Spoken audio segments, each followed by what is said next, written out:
سلام، من محمد رضا هستم که آماده ام ماشین یک رازی به شما بگویم.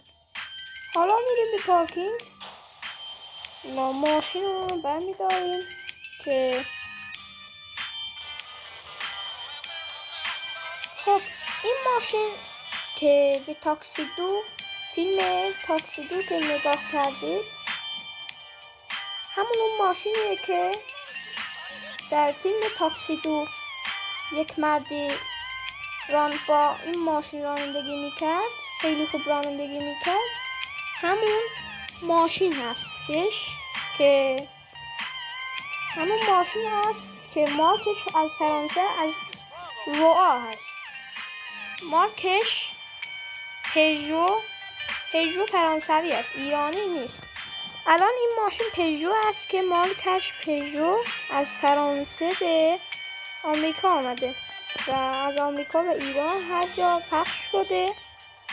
و الان به گفته های من که اگه میخواید بدونید برید فیلم تاکسی 2 نگاه کنید که به حرف من باور کنید که همون این ماشین هست که همون ماشین سفید بود و من هم این ماشین هم سفید کردم.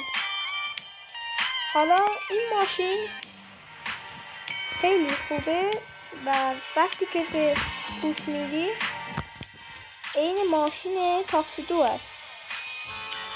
سیگنالش و یک گاز بدی خیلی سرعتش بالا میاد.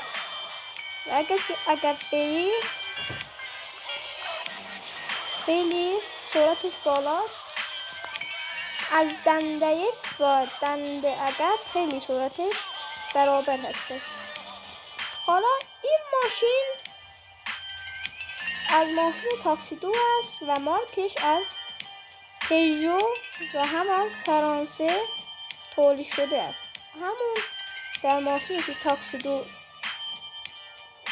وجود آمده بود، فیلم تاکسی 2 وجود آمده بود، همون این ماشینی بود که اون مرد از این ماشین رانندگی میکرد. ممنونم که لایک و کامنت کنید، که در کامنت ها بنویسید. خیلی ممنون میشم و خداحافظ. خدا نگهدار.